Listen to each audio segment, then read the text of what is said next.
మింగ మెతుకు ఉండదు కానీ టెర్రరిజాన్ని మాత్రం ప్రోత్సహించడానికి ఏమైనా చేస్తుంది పాకిస్తాన్.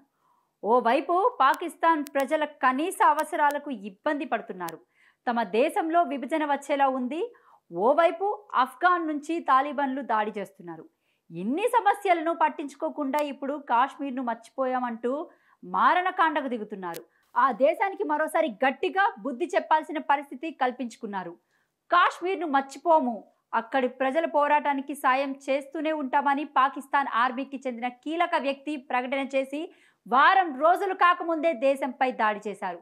కాశ్మీర్లోని పెహల్గాంలో పర్యటిస్తున్న టూరిస్టులను కాల్చి చంపారు.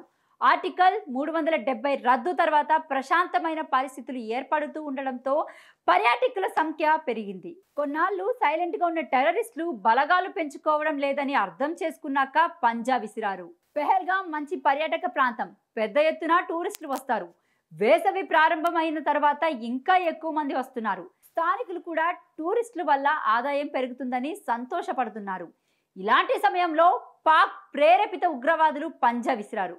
ఓ గ్రూపుగా ఉన్న పర్యాటకులను మొత్తంగా బందీలుగా చేసుకొని వారి ఐడి కార్డులను వెతికి మరీ హిందువులు అనుకున్న వాళ్ళందరినీ కాల్చి చంపేశారు.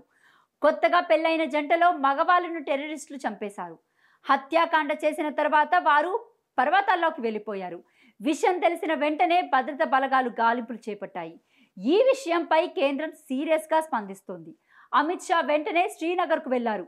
ఉగ్రవాదులపై దెబ్బకు దెబ్బ తీయాల్సిందేనన్న లక్ష్యంతో ఉన్నారు. కాశ్మీర్ ఉగ్రకుట్ర వెనుక ఖచ్చితంగా పాకిస్తాన్ ఆర్మీ ఉంది.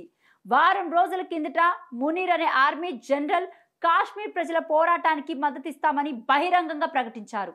అంటే ఆయుధాలు ఇతర సాయం చేసి ఉగ్రవాదు నెట్వర్క్ను మళ్ళీ విస్తరిస్తున్నారన్నమాట. ఈ హెచ్చరికలను భారత్ సీరియస్గా తీసుకున్నట్లుగా కనిపిస్తుంది. మాటల్లో ఖండించారు కానీ ఆ మాటల వెనుక ఇంకేదైనా యాక్షన్ ప్లాన్ ఉందా అన్న ఆలోచన చేయకపోవడంతో ఘోరం జరిగిపోయింది. ఆర్టికల్ 370 రద్దు తర్వాత కాశ్మీర్కు పర్యాటకులు పెరిగారు. అక్కడి ప్రజల జీవన ప్రమాణాలు మారుతున్నాయి. ఆదాయం పెరుగుతుంది. కొత్త ఉపాధి అవకాశాలు వస్తున్నాయి. ఇది మరింతగా అభివృద్ధి చెందితే ఉగ్రవాదానికి చోటు ఉండదు. అందుకే పాకిస్తాన్ తొందరపడుతుంది. కాశ్మీర్లో ఉన్న ఉగ్రవాద సానుభూతి పరులను తమ దేశానికి చెందిన వారిని పంపి టెర్రర్ ముఠాలను తయారు చేస్తుంది. పాకిస్తాన్కు ఇప్పుడు గట్టిగా బుద్ధి చెప్పాల్సిన పరిస్థితి వచ్చింది.